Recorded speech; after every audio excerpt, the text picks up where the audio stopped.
विदिशा जिले में आवारा श्वान का आतंक अब इंसानों से निकलकर जानवरों तक पहुंच चुका है। हर महीने बढ़ती आवारा श्वान की संख्या अब छोटे बच्चों के लिए सबसे बड़ा खतरा बनती जा रही है। लेकिन इस बार मामला थोड़ा अलग है, क्योंकि कलेक्ट्रेट पहुंचा एक परिवार किसी इंसान नहीं बल्कि अपनी ही पालतू कुतिया जूली के लिए न्याय मांगता नजर आया।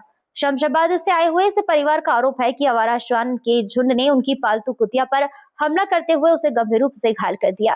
घायल जूली को गोद में उठाकर रोते बिलखते परिवार ने प्रशासन से गुहार लगाई। अब यह मामला पूरे जिले में चर्चा का विषय बना हुआ है। यह तस्वीरें विदिशा कलेक्ट्रेट की है, जहां आमतौर पर लोग अपनी जमीन, पानी या बिजली की शिकायतें लेकर पहुंचते हैं, लेकिन इस बार एक परिवार अपनी घायल पालतू कुतिया जूली को इंसाफ दिलाने पहुंचा। परिवार का आरोप है कि गांव में घूम रहे आवारा श्वान के झुंड ने जूली पर हमला कर उसे बुरी तरीके से घायल कर दिया। घटना के बाद परिवार उसे पशु चिकित्सालय लेकर पहुंचे, लेकिन उनका कहना है कि वहां समय पर सही इलाज नहीं मिला। जूली की हालत बिगड़ती देख इसे जिला पशु चिकित्सालय रेफर किया गया, जहां उसका इलाज जारी है। परिवार को उम्मीद है कि जूली जल्द ही ठीक हो जाएगी, लेकिन इस घटना ने इलाके में आवारा श्वान के बढ़ते खतरों को फिर से उजागर कर दिया है।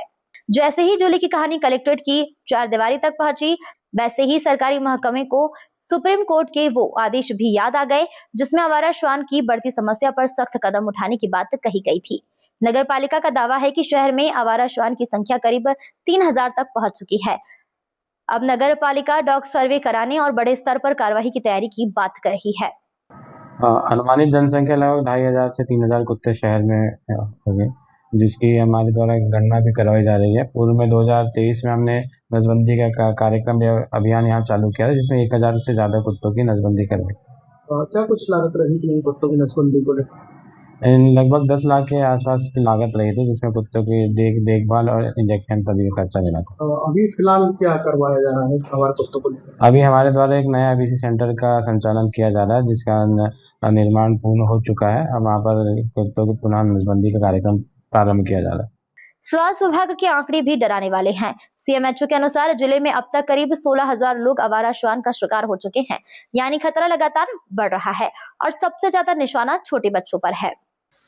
पूरे जिले में 1 अप्रैल 2025 से लेकर 31 मार्च 2026 तक 16,754 केसेज हमारे यहाँ हुए हैं, रिपोर्टेड हुए हैं, जो कि हमारी IHIP एक पोर्टल है गवर्नमेंट ऑफ इंडिया का, उस पर रिपोर्टिंग पर डे होती है। तो पर डे की ये हमारी रिपोर्टिंग है।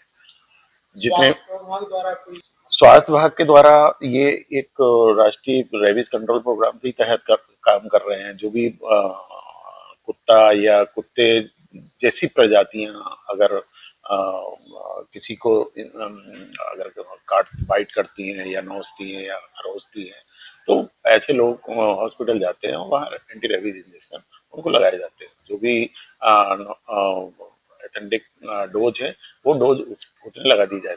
लेकिन इसमें ये भी रहता है, अगर वो डोज यहाँ भी नहीं लगवा पाते हैं तो दूसरी जगह भी ऐसा प्रावधान है कि ये इंजेक्शन आपको अगर 2 डोज यहाँ लग गए, तीसरे डोज में कहीं दूसरी जगह है वहां भी लग जाएगा। ऐसा इसमें है प्रावधान। हालांकि आवारा श्वान को लेकर हर किसी की राय एक नहीं है। पशु प्रेमियों का कहना है कि समस्या का समाधान हत्या नहीं बल्कि बेहतर प्रबंधन और संरक्षण है। देखिए, माननीय सुप्रीम कोर्ट ने जो कहा है, बहुत विशेषज्ञ लोग बैठते हैं वहां पर, इसको हमारी समझ में गड़बड़ होने के कारण हम ये शब्द उपयोग कर रहे हैं, कुत्तों को मारने का है। मेरी समझ से कुत्तों के प्रति दयालु व्यवहार रखकर समाज और कुत्तों दोनों का भला हो, ये निर्णय है।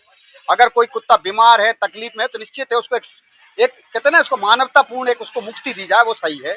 लेकिन अगर आप इसको हर कुत्ते पे जो दोस्त है आपका, उसको भी अगर अमल करेंगे तो आपकी बुद्धि में गड़बड़ है, और दया में अगर आपने कमी करी, निर्दयता बढ़ी, तो भारत का नुकसान हो जाएगा। भगवान बुद्ध, महात्मा गांधी की धरती पर दया में कमी नहीं होना चाहिए, व्यवस्था बनाई जानी चाहिए, पर दया से। एक तरफ बढ़ते हमले, दूसरी तरफ इंसानियत और पशु प्रेम की बहस। लेकिन सबसे बड़ा सवाल यही है कि आखिर शहर की सड़कों पर बढ़ते श्वानों के आतंक से लोगों को राहत कब मिलेगी, और क्या जूली पर हुआ हमला प्रशासन को कोई बड़ा कदम उठाने पर मजबूर करेगा।